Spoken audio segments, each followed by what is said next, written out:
Hi, everyone. Thank you so much for joining us this morning, wherever you are in the world. Maybe you're in your jams or getting some coffee.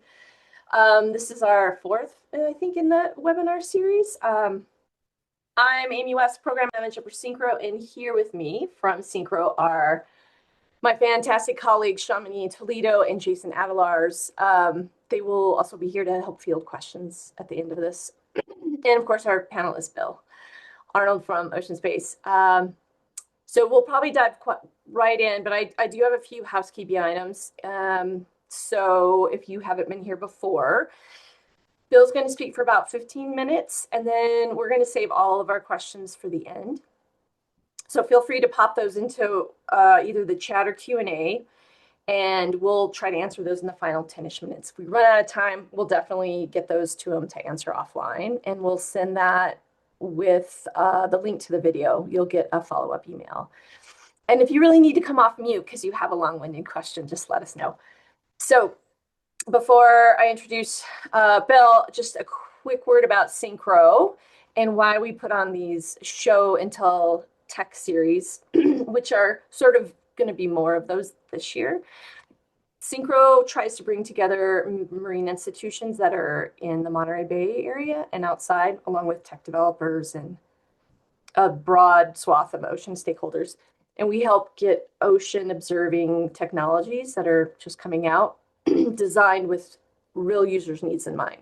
And so one way that we do that is by providing no cost access to testing, along with some tech support so that developers can, test it in the real world.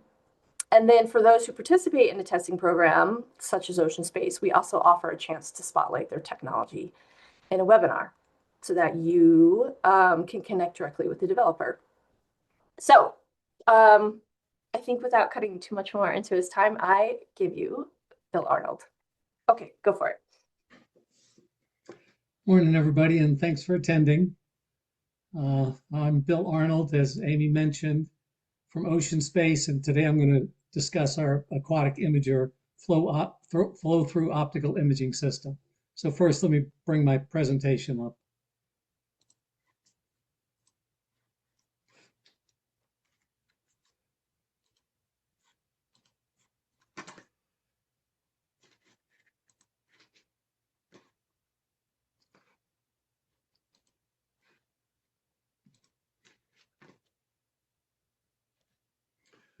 Okay, I think everybody can see that. Like I said, I'm Bill Arnold. My background is in biology, doing really working for the state of Florida and then for NOAA. I did a lot of fisheries work. A specialty was bivalve mollusks, and because they're sessile organisms, a focus was larval transport and connectivity, which kind of led me into this need for better instruments for monitoring larval abundance and distribution patterns and using tools that would provide a more synoptic view of how these organisms are distributed. And there's a long story behind that that I'm not going to go into. I just wanted to give you some idea of where I come from on this. So I like this little analogy about driving and monitoring. When you're trying to get somewhere, you use Waze so you can get real-time information, avoid accidents, et cetera, and get the most rapid route. And with understanding and managing aquatic environments, maybe it is not no different, but it is very similar in some ways. It's essential to know things and to know them now. The environment can't wait any more than you can when you're out there driving around in your car. So that's sort of a start point on this. And as we all know, or should know, aquatic environments are at risk for a lot of reasons. Plastics pollution, nutrient pollution, that's a big deal over in Florida where I am, especially on the East Coast. And then harmful algal blooms like Karenia red tides on the West Coast.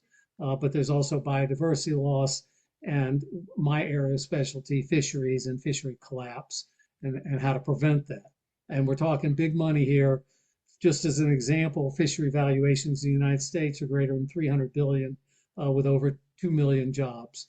So this is a big deal. And in Florida, a single red tide event, as you see on the slide, can cost over $1 billion in lost revenue, et cetera, et cetera. And we can't manage what we can't measure. And aquatic environments are highly variable in time and space. And that's very important. So if you're going to manage, you need better data and you need it sooner. You can't wait for this information. Days can be too long, much less months, and even in some cases, a year or more. So the OceanSpace solution was to develop a flow-through optical imaging system, really primarily focused on organisms ranging in size from about a half a millimeter to a millimeter. And that lower end is dictated by the optics of the instrument. So we certainly can image 1 millimeter copepods, and depending upon the setting and the morphology of the organism, perhaps smaller organisms. And in a hatchery setting, even smaller, because we have worked in bivalve hatcheries and been able to enumerate petaveligers and recent post set, and they'll be in the 300, 400, 500 micron range. The system allows for fine scale collection of data, temporally and spatially, and you get near real-time data delivery, and I'll go over all of this. And we have a AI/marine learning based processing software package that replaces the manual sorting that is used so widely when you're doing zooplankton net tow data collection methodologies. The team comprises 4 people primarily. These are the 4 key members. Myself, I'm the CEO and the biologist, so I'm kind of out front because I deal with the applications as I'm doing now. Milton Dean is our optics expert and product development. And then our software guy is Kurt Kramer. He's built the program that is essential to all of this. And then Eric Steimel is sort of our MacGyver. He can do just about any engineering task. Really handy guy to have around. So that's the team, or at least the core of the team. There are a lot of aquatic imagers out there, and I always like to say they all have strengths and weaknesses, including ours. No single imaging system will fit every need. But ours has some unique attributes, and I'm talking about us today, so I'm going to emphasize those. As I mentioned, we have a relatively small, easy to manage piece of equipment. It weighs about 25 pounds and it's durable. It can be put on a boat or taken up out in the field or even used in the laboratory. I'll discuss that. Size range generally about a half a millimeter to 50 millimeters. That upper size limit is very flexible depending upon, again, the morphology of the organism, because it's dictated by the 10 millimeter wide by 53 millimeter high the area of the imaging chamber itself. So I like to use an example, take a pipefish. A pipefish may only be 8 millimeters wide, 50, 60, 70 millimeters long. It would go through the system. It's really that width and how it fits through the width of the imaging chamber. It's flow through with relatively high volume, 3 to 6 gallons per minute. That's flexible too. It's flexible in deployment as well. And of course, flexibility is a key asset of the imager, the aquatic imager, because it's designed for use in the lab or the field. Temporal and spatial resolution are very high, down to the spatially several meters, depending upon the resolution of your GPS unit. Your organism status can be live or preserved. It does allow for adaptive sampling, which is a very important attribute. And our costs are 25 to 30K, 35K, depending upon the package that you get. So here are some exemplary images. If you've seen, for example, flow cam images, they may be a little crisper, but I've spoken with flow cam people. It's really all about building a training library. I'll discuss that, and the ability of that training library and your classification success. That's really what it's all about. And nobody, not even a laboratory, is succeeding at 100% in classifying the organisms in a sample. But you can see these are all organisms that have gone through the system, and there are a lot of jellies and medusa in there as well. I've even run Nemiopsis through there that are relatively large organisms, much larger than the chamber size. I capture them at the other end using gravity feed, and they're swimming around in the collection bucket like nothing happened. But that's ctenophores. Anyway, so you can see larval fish, a lot of crustaceans in there. but also chaetognaths and echinoderms, et cetera, et cetera. Building the training library, as I said, is key, and that's a really nice feature of the software. You run the sample through, and then you get this page that shows for any class of organism thumbnails of all the organisms that were assigned to that class. You can go through here, you can highlight, you can see the box highlighted in red, and you can choose that box, and then you can say, I want to add it to the training library. If that's an example you want added to the training library. Farther down, you can see select a class, and you can validate that image and assign it to a class. This is the supervised aspect of the supervised classification scheme, supervised learning. So you build this training library, and the stronger your training library is, the more accurate your outcomes are going to be. This is what a training library looks like. This is for some echinoderm, Pluteus, or whatever. I'm not a echinoderm larval ecologist by any means. But you can see you get a variety of images and a whole bunch of different orientations, which is absolutely essential because that's how they come through the machine. They don't all come through looking exactly the same way. And in addition, and particularly for rare species, those that are a little less common, you can use this augmentation capability that I've highlighted up in the upper left corner, and that will take the images you have and artificially rotate them and reposition them to increase the number of images you have. So you may find a rare species for which you only can find 3 or 4 images. You can augment that and increase the number of images for the training library by dozens or more, so that you really strengthen that library and are capable of successful, reasonably accurate classification of even those rare species. So this is when we're in the field running a sample through, you can see the images going across the screen, and you also see this box on the right where the images are actually being popped up. Not every image that goes through, but exemplary images, and a lot of them, and you can actually see the classifications. So I'll show this to you for about 15 seconds. All right, this is the screen running, and you can see the images are popping up and they're being classified. Not all of them correctly because the image library has not been built for this sample. This is actually a sample that was collected at depth off a research vessel, the RV Weatherbird in the Gulf of Mexico. And they were running Tucker trawls at hundreds of meters of depth. They would bring them up and then run them through using our desktop system immediately after capture so they could get an idea of what they had caught. They were thrilled with this capability rather than just having to go back to the lab, pick the samples, and find out what was in there.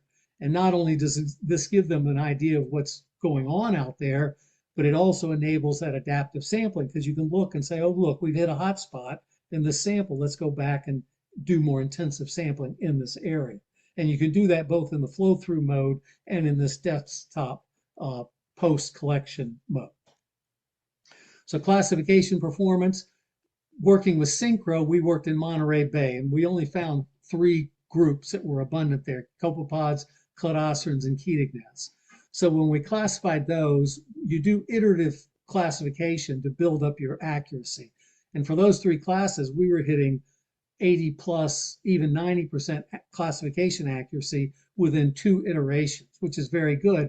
But that's because there were only those 3 groups. When we work in Tampa Bay, where we'll have 15, 20, 25 different classes or more, as you can see from this example of the copepods, cladocerans, and chaetognaths, it took us 8 to 10 iterations to get to that same 80 to 90% classification accuracy. So that's something to keep in mind. Building the training library is where all the work is, but once you have that training library built, you've got it. And for the area where you're working, you can continue to use that classification library on into the future and build on it. But your accuracy and your expanse of classified organisms in the library will continue to increase.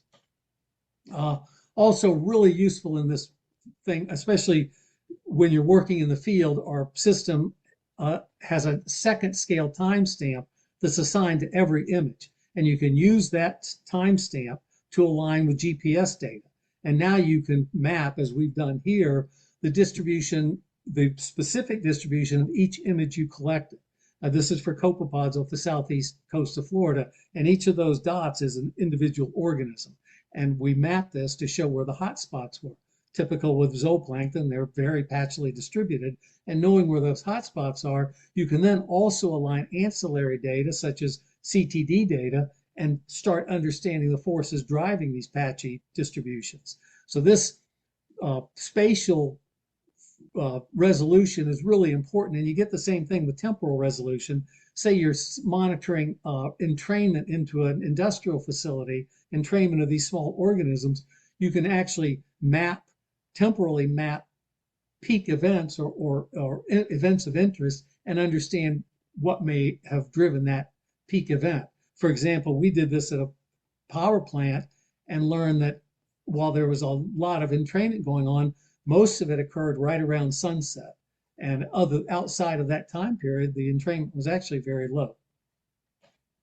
So our next steps, we're always building and growing, but one of the really things we're excited about is uh, integrating our system aboard uncrewed surface vessels. And we're actually funded by NOAA with an SBIR. We'll start in September to do this in conjunction with Sea Robotics and one of their larger uncrewed surface vessels, as you can see here.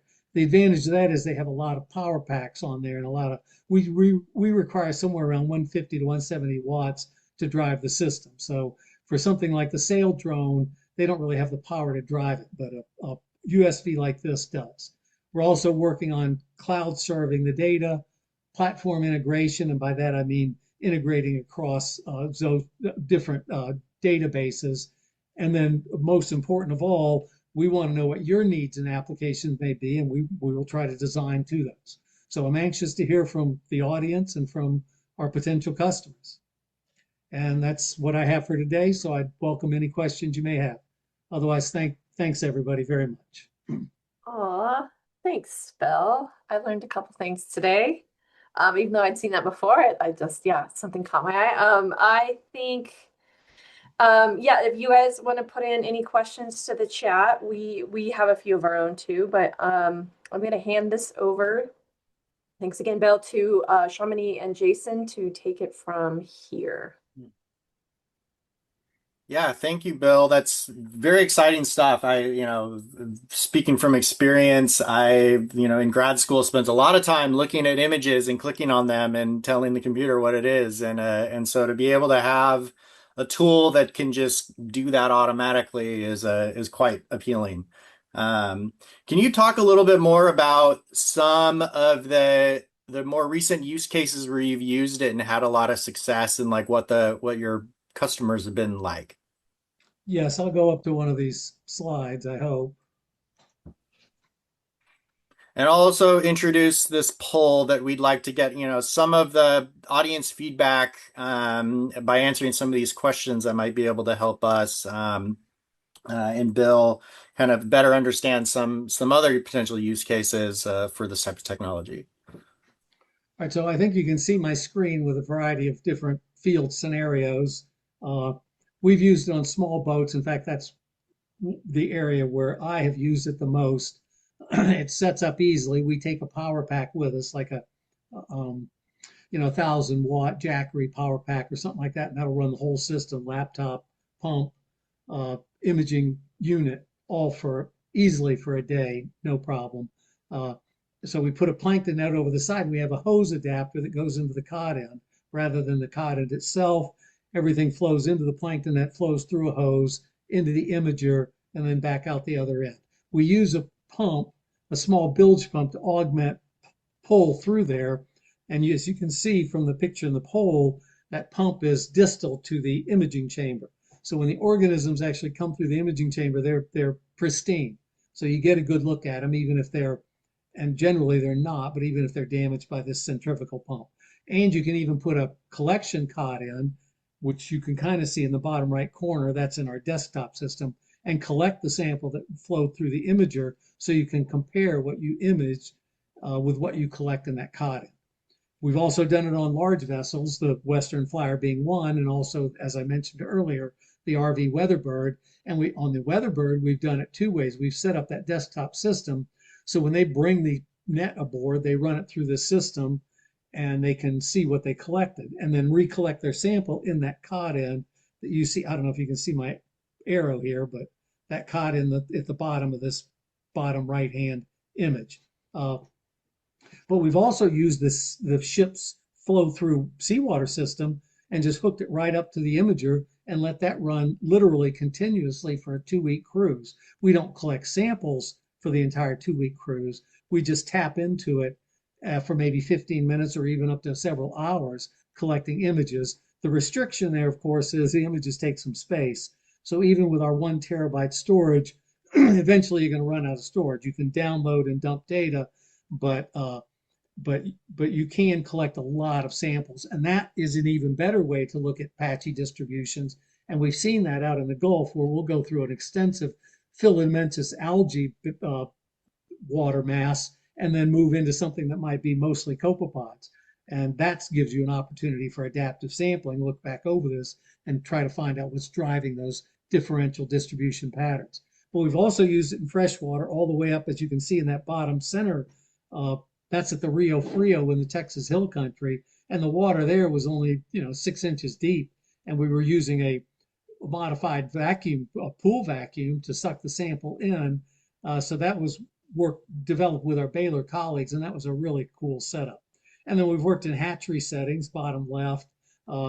They didn't want to sample the fish in the fish ponds. They wanted to sample the zooplankton food supply to make sure that they were delivering an adequate food supply. And I mentioned earlier, we've also worked in bivalve hatcheries just to count the bivalves as they move from the nursery from the hatchery into the nursery setting.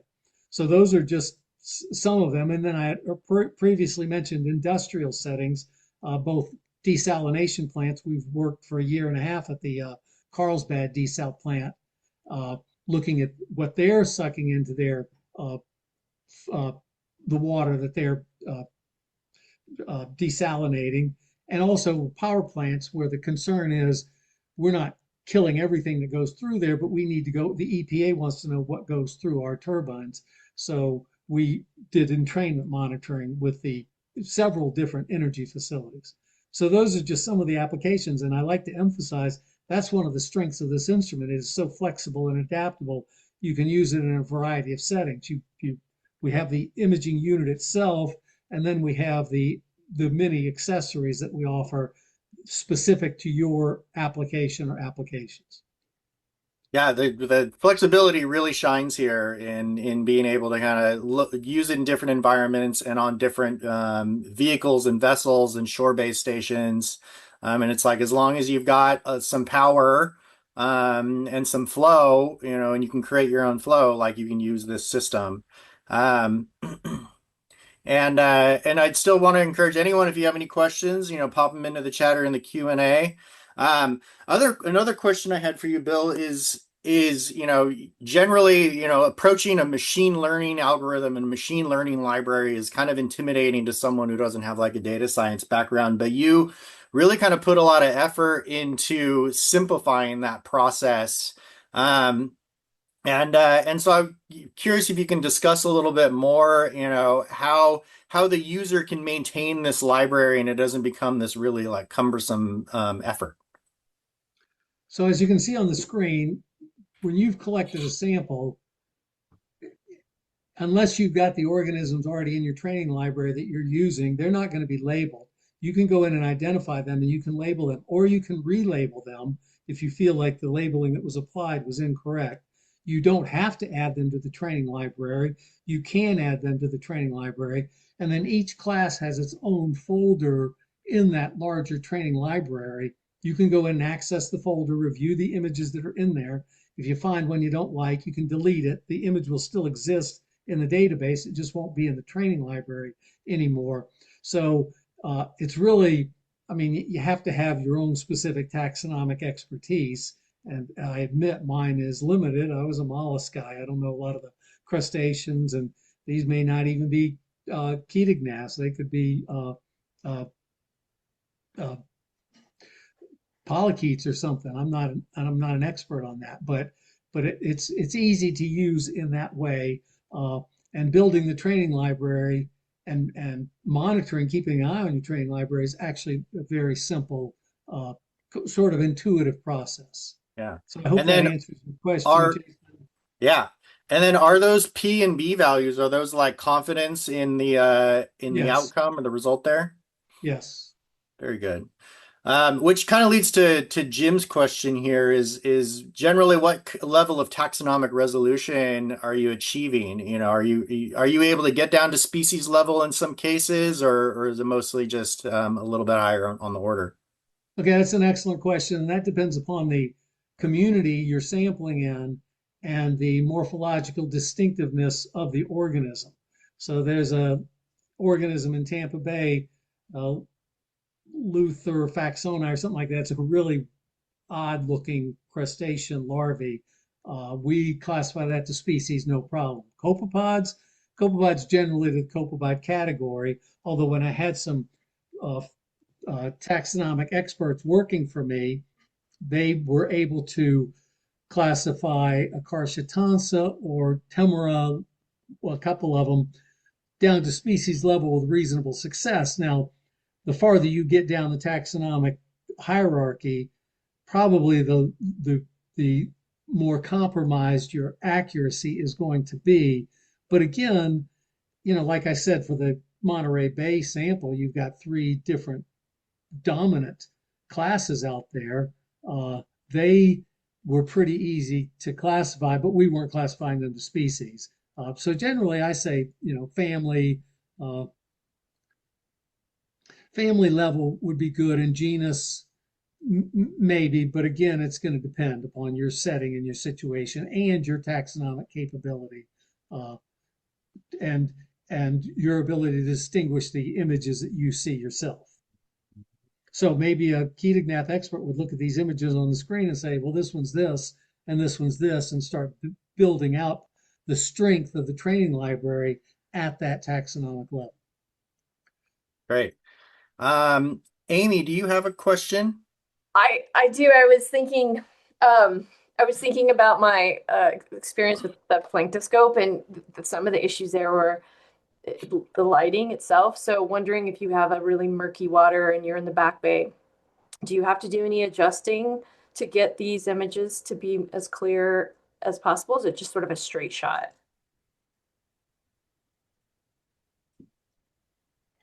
So at the top is the view of the imager itself. And if you look at this one on the left side, you'll see that there are two dials there. One of those Mm, dials controls the lighting in the front light, and then another, the lighting on the back light. And you can adjust those to, for example, when you're working in the open ocean with really translucent organisms, you want more backlight and less front light because there's not a lot of features to see on the surface anyway. And getting that shine through really elucidates the characteristics of those translucent organisms. When you're working in freshwater, for example, or working with larval fish and they're more opaque, you might emphasize the front light more, and you'd keep backlight on it to get that good silhouette, but the front light would illuminate myomeres and color and some of these potentially diagnostic features. So that's one aspect I'm not hitting exactly, but I'm going to, Amy, and that is the chamber is only 10 millimeters wide. So we have found working in Tampa Bay and in those streams and elsewhere in some potential in the Indian River Lagoon, which is very turbid. Turbidity has not been a problem. That's not to say if we didn't go try to suck organisms out of the mud, we'd be able to see them. But turbidity has not, in our experience, been an issue because of the lighting combination and the narrowness of that window. Now, there's a flip side to that, of course, with the narrowness of the window. You're not going to be able to run tarpon through there, certain, full grown. I mean, you got an upper size limit that's dictated by the width of that imaging chamber. But that's, like I said, every system has strengths and weaknesses. Ours has its focal area. It's not designed to do uh, phytoplankton, microplankton, or anything like that. It's got its wheelhouse, and other instruments have theirs. perfect. Thank you. And that's like perfect timing as well, because we are right at the 30-minute mark, which we know folks have only a little bit of time because they have 17 other webinars to go to. But I think there's no other questions, right, Jason, that I am missing? I don't see any. Okay. Okay. Just wanted to double check. Thank you everyone for attending and being alert, and let us know if you have any questions. I think Bill had an email at the beginning of his presentation if you want to reach out to him. And we will have a video link come out in the next 3 to 5 days for this. So you're welcome to send that on to others that might be interested in this type of device. And appreciate your time today as well, Bill and Jason and Chamonix. Thanks. Thanks, everybody. Much appreciated. Great. Okay, enjoy your day. Thank you. Bye. Bye.